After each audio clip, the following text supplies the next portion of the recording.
오늘은 요한계시록 3장 7절부터 13절까지 말씀을 통해서 교회를 그리다 라는 주제를 가지고 함께 은혜를 나누도록 하겠습니다. 코로나 시대를 경험한 이후부터 우리의 삶은 알게 모르게 많은 변화를 경험하고 있습니다. 이러한 변화는 교회 가운데도 이어지고 있죠. 실제로 과거에는 없었던 유형의 성도들이 나타나기 시작했어요. 옛날에는 가난 교회인들이 있었잖아요. 이제는 플로팅 크리스찬이라고 교회는 출석하지 않지만 온라인으로 계속 예배를 드리는, 그리고 온라인으로 계속 떠돌듯이 교회를 탐방하는 성도들이 늘어나고 있습니다. 이번에 뉴질랜드에서 친구가 방문하지 않았습니까? 친구와 대화를 나누다 보니까 뉴질랜드 상황도 한국과 별반 다르지 않았습니다. 이 친구가 코로나 이전에 성도 수가 약 120명 정도가 모였대요. 그런데 지금은 80명 정도가 모인대요. 그러니까 약 3분의 1이 줄어든 거죠. 이게 자기네만 그런 게 아니라 뉴질랜드 전체 상황이 그렇다고 이야기하더라고요. 그래서 코로나 이후로 뉴질랜드 전체 교회가 어려움을 겪고 있더라라는 하소연을 제가 들었습니다. 근데 한국 교회도 마찬가지죠.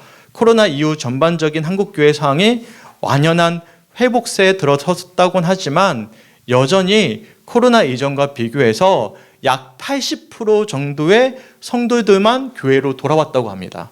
그러니까 약 70%에서 80% 그 사이에 성도들만 돌아오고 나머지 성도는 여전히 온라인으로 예배를 드리거나 아예 교회를 등지게 되었다라고 이야기를 해요. 실제로 목회 데이터 연구소에서 발표한 통계 조사에 따른다면 헌금을 제외한 주요 사역 지표가 코로나 이전 시대에 대비해서 80% 회복률에 못 미친다라는 발표가 있었습니다. 그나마 헌금은요 90%까지 회복이 됐어요. 그래서 헌신하는 분들은 계속 헌신을 하고 있는 것이죠. 하지만 소그룹을 비롯해서 성경 공부, 전도와 선교 등의 사역들은 여전히 70%대 회복률을 보이고 있음을 우리들이 알 수가 있습니다. 특별히 주목해봐야 될 수치가 하나 있습니다. 그것은 뭐냐면 코로나 이후부터 새로운 성도의 등록의 수가 50% 정도로 절감했다는 것입니다. 그러니까 점점 더 새로운 성도의 수의 유입이 없어지고 있다는 거예요. 그러니까 교회가 어떤 물이 되고 있는 것이죠? 고인물이 되어져 가고 있다는 것입니다.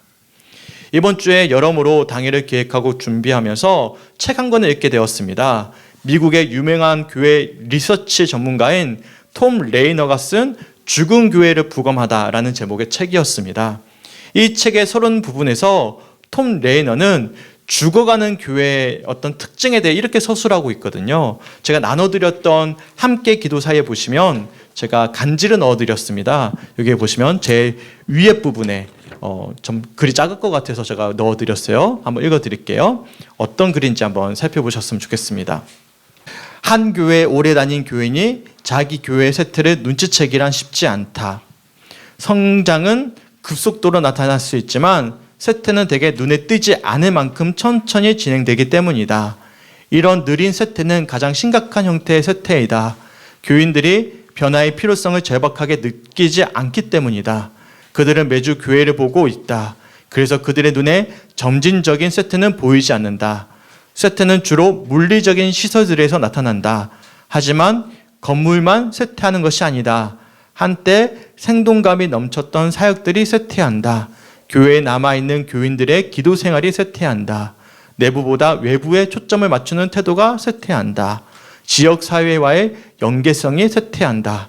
남아있는 교인들의 소망과 꿈이 쇠퇴한다.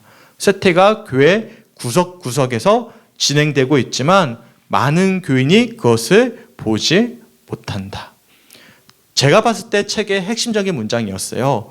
점차 교회가 쇠퇴하고 있음에도 불구하고 마치 영적인 불감증에 걸린 것처럼 전혀 그 문제성을 느끼지 못한다라는 사실이 인상적인 문구였습니다. 나도 모르는 사이에 이 교회가 죽어가고 있다는 것을 모르고 있다는 것입니다.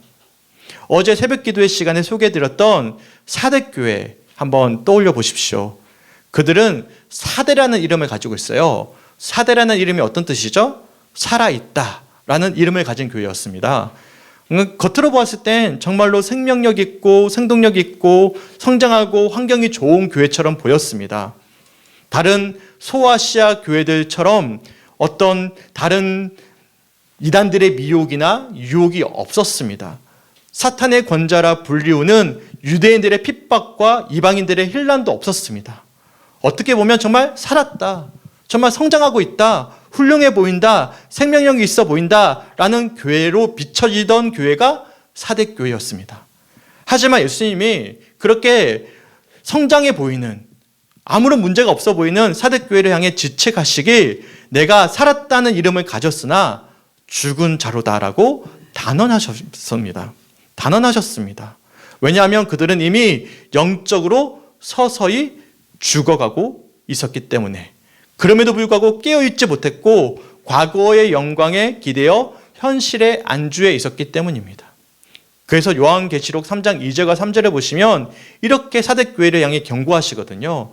제가 세 번역을 한번 읽어드릴게요. 깨어나라.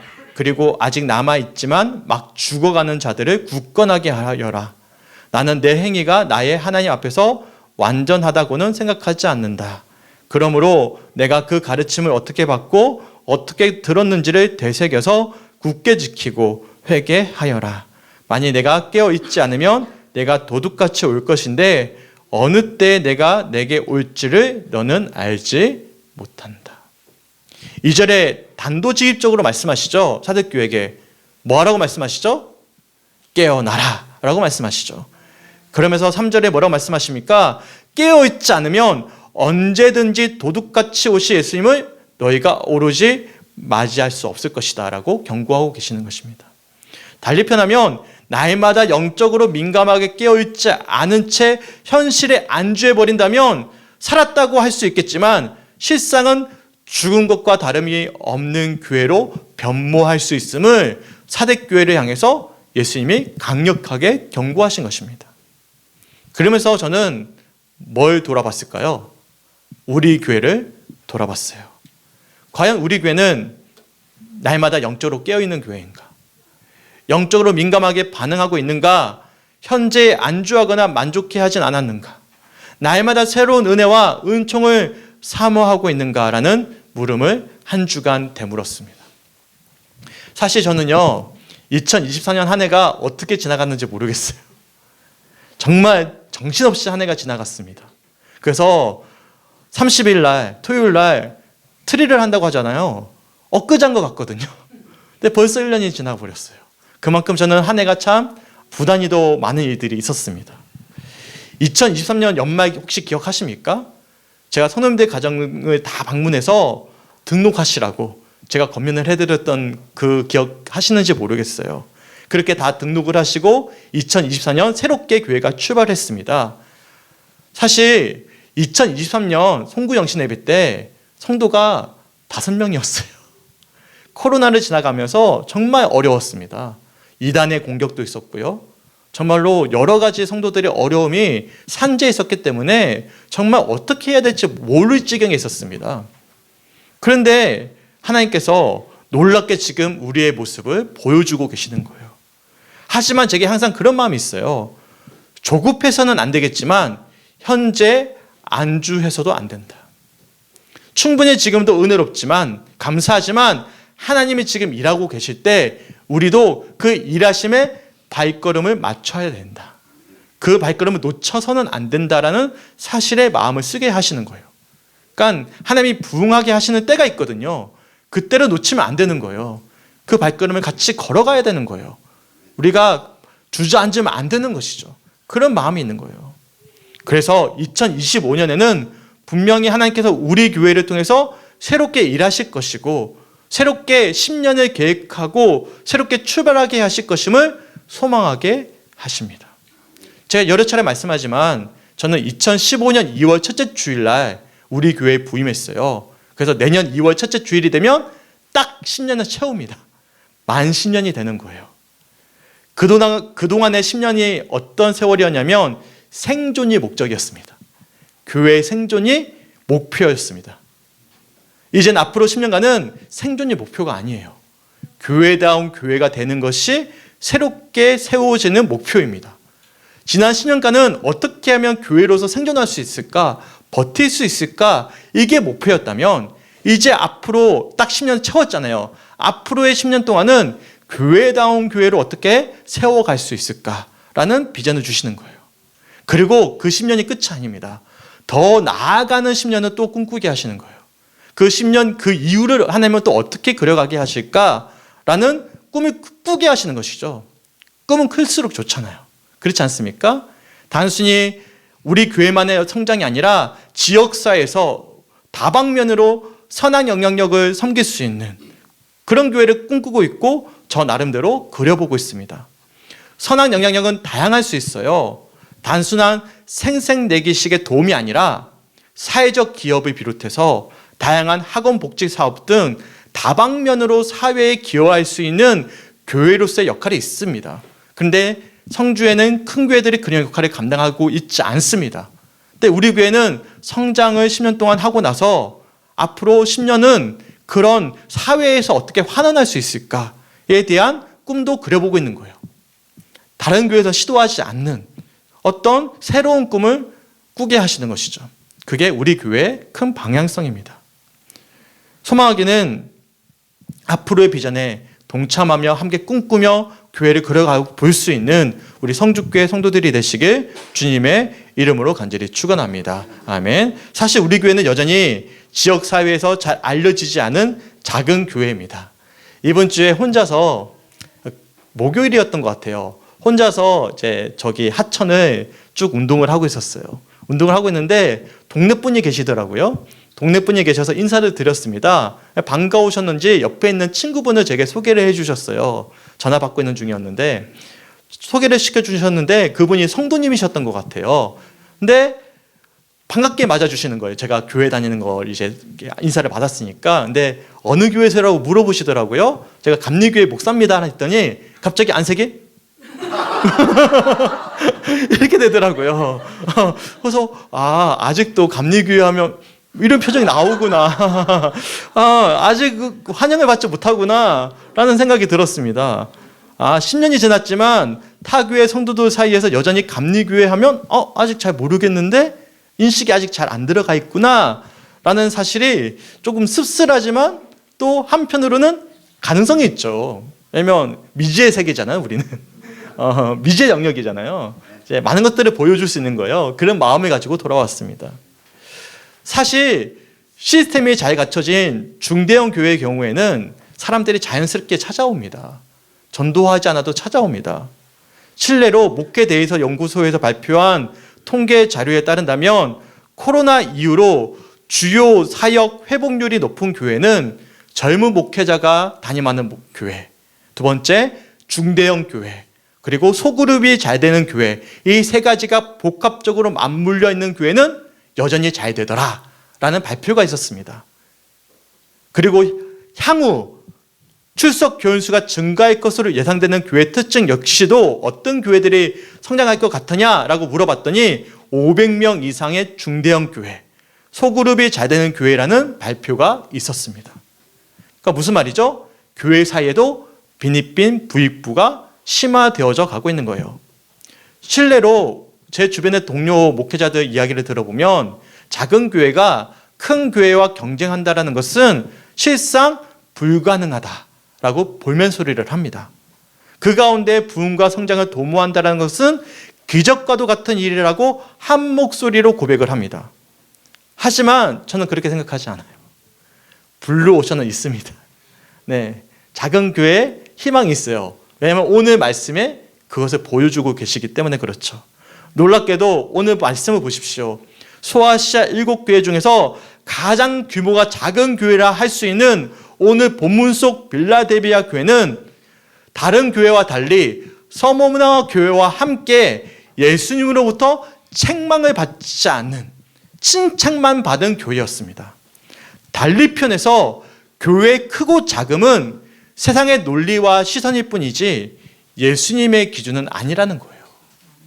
우리가 봤을 때는 크고 작음으로 나누잖아요. 예수님은 그렇게 보지 않으신다는 거예요.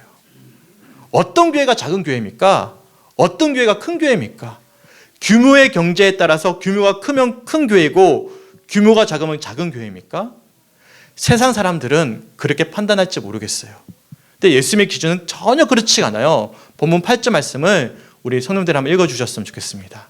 시작. 본즉 내가 네 앞에 이름을 두었을 때 너희 가운데 사람이 없으리라. 내가 네 행위를 아노니 내가 작은 눈을 가지고서도 내 말을 지키며 네 이름을 변하지 아니하였구나. 아멘. 우선 7절에 보시면 예수님이 이렇게 소개합니다. 거룩하고 진실한 분이시다. 더군다나 어디든지 갈 수 있는 다윗의 열쇠를 가지신 구원자 그리스도가 되시는 분이 예수님이시다 라고 먼저 소개해 주고 있어요. 그런 예수님께서 빌라델비아 교회를 평가하시죠. 뭐라고 평가하시죠? 내가 내 행위를 아노니 내가 작은 능력을 가지고서도 내 말을 지키며 내 이름을 배반하지 아니하였다라고 칭찬만 하고 계십니다. 책망이 없어요. 칭찬만 하십니다. 여기서 주목해 봐야 될 표현이 있습니다. 바로 작은 능력이라는 표현입니다. 빌라델비아 교회는 성도의 숫자가 적고 주로 낮은 계층의 교인들로 구성된 미약한 공동체였음을 우리들이 추측해 볼 수 있는 표현이죠. 하지만 눈에 보이는 시선이 중요하지 않은 거예요. 왜? 하나님의 시선은 세상의 기준과 다르기 때문이에요.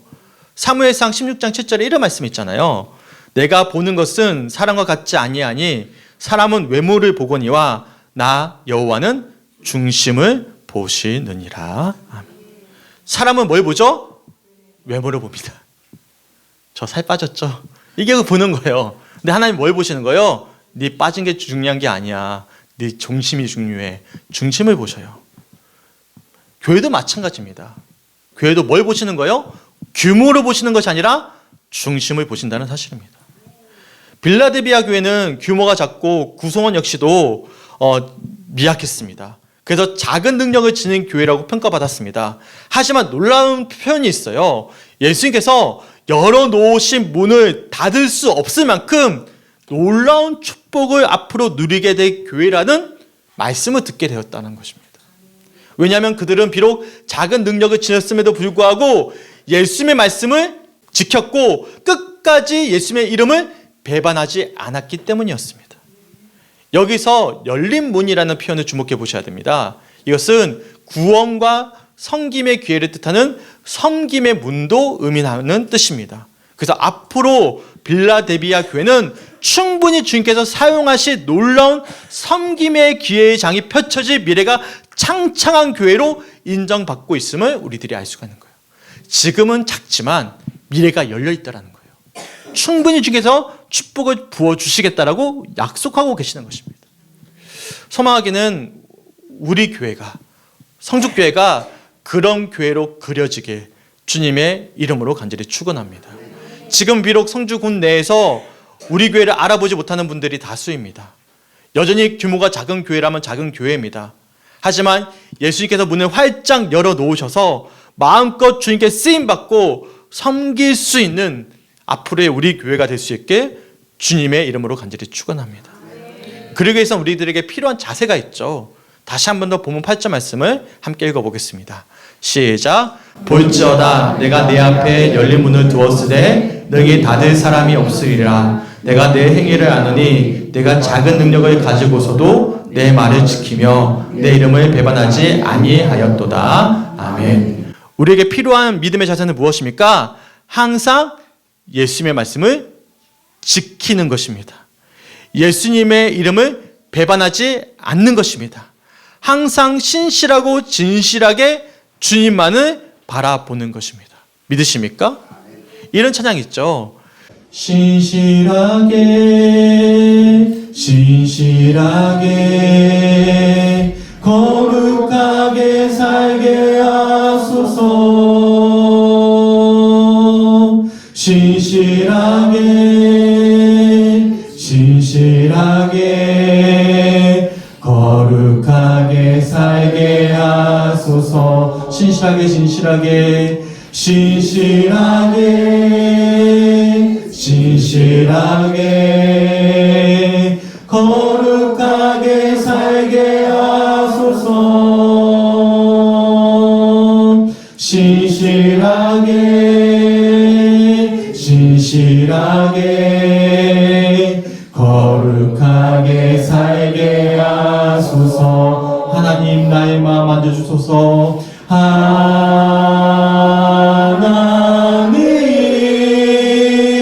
나의 마음 만져주소서.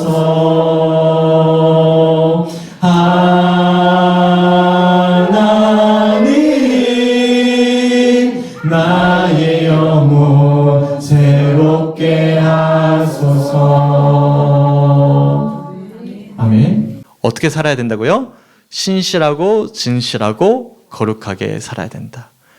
그렇게 살면 어떻게 될까요? 사탄 마귀가 우리를 내버려 두지 않습니다. 내버려 두지 않아요. 어떻게든 변질하게끔 우리의 삶을 흔들어 댈 것입니다. 고난과 역경 가운데 넘어지도록 우리를 미혹하거나 유혹할 것입니다. 그런데 예수님께서 그런 환난과 역경 가운데서도 빌라델비아 교인들을 사랑하신다는 사실을 원수들 사이에서도 보여주시겠다라고 약속하고 계셔요. 자, 이어지는 9절 말씀을 세 번역을 한번 읽어드릴게요. 보아라, 내가 사탄의 무리에 속한 자들을 내 손에 맡기겠다. 그들은 스스로 유대 사람이라고 하지만 사실은 그렇지 않고 거짓말을 하는 자들이다. 보아라, 내가 그들이 와서 내 앞에 꿇어 엎드리게 하고 내가 너를 사랑하였다는 것을 알게 하겠다. 참 은혜로운 말씀이죠. 누가 보더라도 심지어 우리를 괴롭히던 자들까지도 예수님께서 우리를 사랑하신다는 사실을 알게 하신다라고 약속하신다라는 거예요. 놀라운 일이고 축복이죠. 이번에 신방을 제가 하고 있잖아요. 참 감사한 고백이 있어요. 성도님들 대부분이 어떤 고백을 하시냐면 예수님이 나를 사랑하신다라는 고백을 하시더라고요. 그래서 어떠한 어려운 환경과 상황에 처해 있더라도 예수님께서 나를 사랑하시기 때문에 충분하더라. 이런 고백을 제가 여러 차례 들었습니다. 제가 얼마나 감사했는지 몰라요. 목회자로서 가장 뿌듯한 순간입니다. 그래서 그곳 가운데 계시는 예수님, 그 성도님을 사랑하시는 예수님께 진심으로 감사드리고 축복하고 돌아왔어요. 이처럼 빌라델비아 교회는요, 작은 능력을 지닌 교회였습니다. 핍박과 박해를 받는 교회였습니다. 하지만 그럼에도 불구하고 어떤 사랑을 확인할 수 있는 교회였죠? 예수님의 사랑을 확인할 수 있는 교회였어요. 그랬기에 그들이 10절의 말씀처럼 뭐 할 수 있는 거예요? 인내의 말씀을 지켜낼 수가 있는 것입니다. 인내의 말씀을 지켜냈기에 그들은 시험의 때를 주님의 보호 아래 벗어날 수 있을 것이고 장차 임할 심판의 때에도 하나님께서 인도하시고 보호하실 것이라는 약속의 말씀을 받을 수가 있었던 것입니다. 그러면서 본문 11절 말씀에 이렇게 권면하셔요. 11절 말씀 우리 성도들 한번 읽어주셨으면 좋겠습니다. 시작. 내가 속히 올리 네가 가진 것을 굳게 잡아 아무도 네 물건을 빼앗지 못하게 하라. 아멘. 저는 여기서 굳게 잡아라 라는 이 표현을 조금 주목해 보셨으면 좋겠어요. 이거는 원수에게 상급을 빼앗기지 않기 위해서 견고히 서서 굳건히 붙잡는다는 의미를 담고 있습니다. 그렇게 우리가 굳게 잡을 때 영원한 승리와 영생을 의미하는 승리의 면류관을 빼앗기지 않게 될 것이다 라고 약속하시는 거예요. 그리고 그렇게 승리한 자들은 12절의 말씀 참 은혜로운 말씀이거든요. 하나님의 성전의 기둥이 되어 하나님의 이름과 다시 임할 새 예루살렘의 이름과 다시 오실 예수님의 이름 위에 영원히 너희들의 이름이 기록될 것이다. 영원히 너희 이름이 기록될 것이다 라고 약속하고 계십니다. 본문 12절 말씀 함께 읽어봤으면 좋겠습니다. 시작. 이기는 자는 내 하나님 성전의 기둥이 되게 하리니 그가 결코 다시 나가지 아니하리라. 내가 하나님의 이름과 하나님의 성 곧 하늘에서 내 하나님께로부터 내려오는 새 예루살렘의 이름과 나의 새 이름을 그의 위에 기록하리라. 아멘. 빌라델비아 교회가 있던 지역은 지진이 이어지던 지역이었다고 합니다. 실제로 AD 17년에는 대지진이 일어났고요. 20년 주기로 계속해서 지진이 일어났던 지역이었다고 기록이 남겨져 있어요. 그래서 당시 역사가였던 스타라보라는 사람은 이렇게 기록하고 있습니다. 도시의 건물들은 안전한 것이 없었고 날마다 벽에서 조각들이 떨어지는 것을 보아야만 했다. 또한 언제나 이러한 지진의 가능성을 염두에 두고 건물을 건축해야만 했다. 열악한 환경 때문에 많은 사람이 도시를 빠져나갔다. 그런데 그런 지역에 거주하던 빌라델비아 교회 교인들을 향해서 말씀하시기, 하나님의 성전의 기둥이 되어 더는 무서운 지진과 같은 하나님의 심판이 임하더라도 다시는 밖으로 뛰쳐나가지 않아도 된다. 무슨 말씀이죠? 내가 기둥이 되어져서 너희를 보호해 주겠다라는 뜻입니다. 시계편에서 12절의 표현처럼 이기는 자는 하나님의 보호 아래 안전할 것임을 약속하고 계시는 거예요. 더군다나 하나님의 이름과 새 예루살렘의 이름과 제레마시 예수님의 새 이름 위에 영원히 이름이 기록되어 영원한 영생을 누릴 것임을 약속하고 계시는 것입니다. 이처럼 빌라델비아 교회는 규모가 작은 교회였어요. 하지만 예수님이 보시기엔 어떤 교회죠?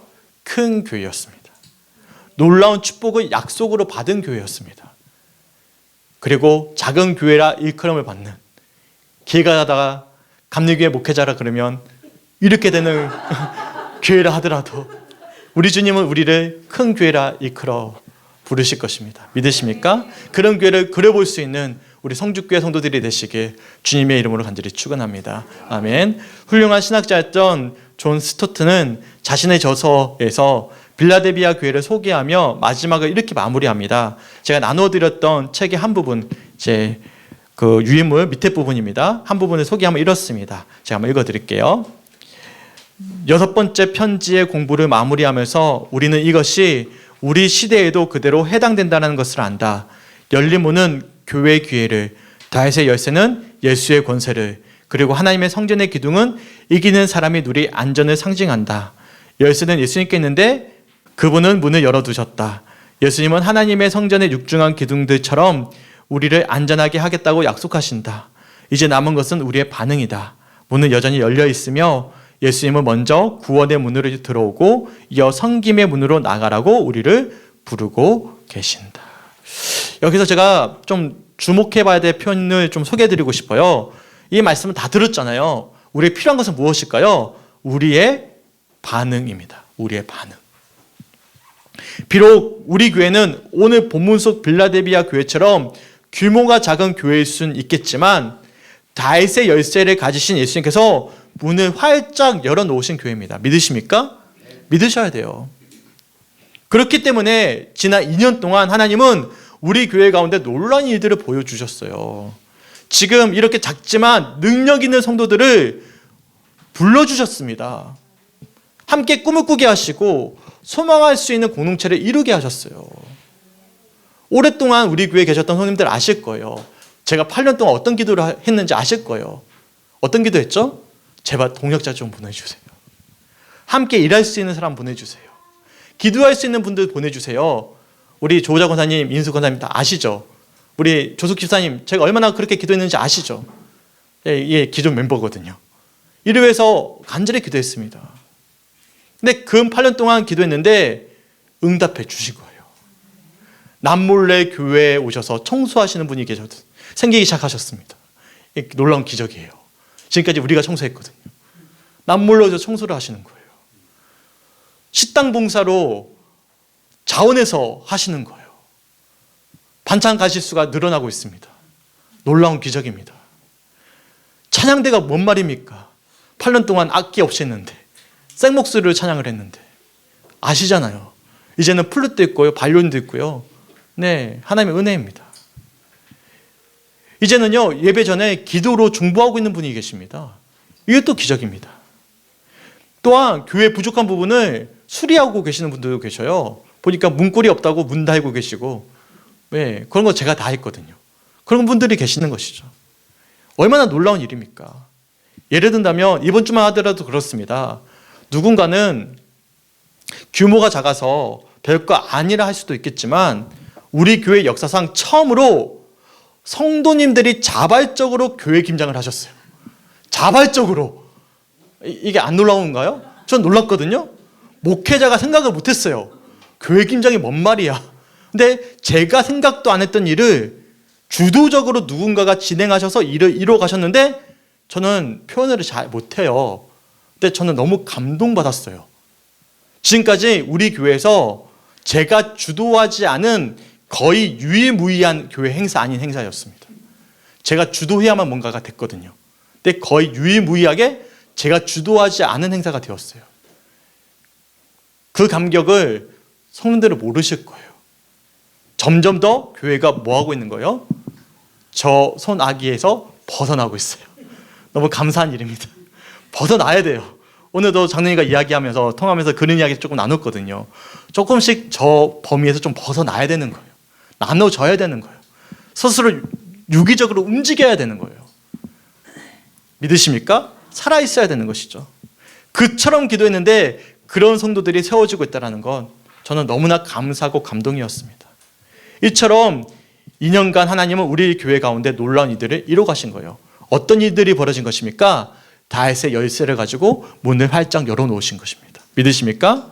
그래서 지난번에 제가 세미나에 참석했잖아요. 어떤 발표를 했냐면 이런 발표를 했어요. 우리 교회는 2023년도는 모이는 한 해였다. 2024년은 정착하는 한 해였다. 2025년은 공동체를 이루는 한 해가 될 것이다 라고 발표를 했습니다. 그러면서 앞으로 다가올 2025년에는 제가 10년 동안 표를 안 만들었거든요. 근데 표를 만들었어요. 표를 만들어 발표를 했습니다. 그게 골로새서 1장 23절 말씀인데 이 말씀에 근거해서 믿음에 거하고 터 위에 굳게 서서 이 말씀을 좀 떼왔습니다. 그래서 어떤 표를 좀 사람들에게 소개해 주었냐면 우리 교회는 2025년도에 믿음의 터 위에 굳게 서는 교회가 될 것이다 라고 발표를 했어요. 네, 슬로건이죠. 이처럼 2025년은요 지난 생존을 위해서 버텼던 지난 10년과는 달리 믿음의 터 위에 굳게 서는 교회가 될 수 있도록 소망을 그려보는 한 해가 될 것입니다. 믿으십니까? 성주교회는 빌라델비아 교회처럼 비록 작은 교회이지만 누구도 능히 닫을 수 없는 문이 활짝 열려있는 교회, 어떠한 핍박과 환난 가운데서도 하나님께서 우리를 사랑하신다는 사실을 세상 모든 사람들에게 보여줄 수 있는 교회, 그리고 하나님의 성전의 기둥처럼 흔들리지 않는 인도하심과 보호 아래에 있을 수 있는 교회, 영원한 하나님의 생명책에 이름이 기록되는 교회가 될 수 있기를 주님의 이름으로 간절히 축원합니다. 그리고 이러한 성주교회를 함께 소망하며 그려볼 수 있는 성주교회 성도들이 되시길 주님의 이름으로 간절히 축원합니다. 말씀 마무리하겠습니다.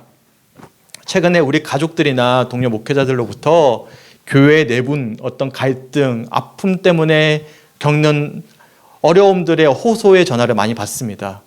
너무 마음이 아파요. 목회자 문제 때문에, 교인들 간의 분열 때문에, 경제적인 문제 때문에, 여러 이해 득실 관계 때문에, 후계자 문제 때문에 예배 드리는 게 곤욕이래요. 너무 마음이 아프더라고요. 사실 우리 성도들도 대부분 그런 아픔을 경험해 보셨고 그런 경험들을 통해서 어쩌면 이렇게 모두 한 자리에 모여 있는지도 모르겠습니다. 다 거쳐온 시간들이죠. 이번 주에 교회를 떠나는 사람들이라는 책을 읽어보았어요. 과연 사람들이 왜 교회를 떠날까? 그러다가 신앙을 지키기 위해서 교회 밖으로 나가게 되었다는 한 성도를 대상으로 한 인터뷰 끝에 이러한 질문을 던져졌어요. 어떤 지역 교회라면 다시 정착할 의향이 있나요? 그랬더니 교회를 떠났던 분이 이런 답변을 해오더라고요. 양적, 경제적 성장의 뜻을 두지 않고 프로그램에 휘둘리지 않는 교회, 목회자가 매력적인 교회, 미화된 매너리즘이 없는 교회, 이런 교회가 있을까요? 있다. 이런 교회를 그려볼 수 있게 바랍니다. 하나님은 어렵게 우리를 한 공동체로 모이게 하셨어요. 정말 어렵게 모였습니다. 정말 다사다난한 과정 가운데 우리를 성주감리교회라는 공동체로 모이게 하셨어요. 제가 어제 신방에 이런 말씀을 전했거든요. 사람이 마음으로 자기의 길을 계획할지라도 그의 걸음을 인도하시는 분은 누구시다? 여호와이십니다. 그렇게 우리는 성주감리교회라는 공동체로 모이게 하셨어요. 제가 지난 10년 동안 생존을 걱정하면서도 떠나지 않게 하셨던 것도 누가 하신 거예요? 하나님이 하신 거죠. 그리고 한 분 한 분의 발걸음을 인도하신 분도 누구시죠? 하나님이십니다. 믿으십니까? 우리가 계획해서 온 게 아니잖아요. 어떻게 이렇게 모일 수 있을까? 놀랍지 않습니까? 그렇다면 왜 하나님은 이처럼 우리를 한 공동체를 이루게 하셨는지, 하나님의 뜻을 찾아갔으면 좋겠습니다. 왜 우리를 공동체를 이루게 하셨는지.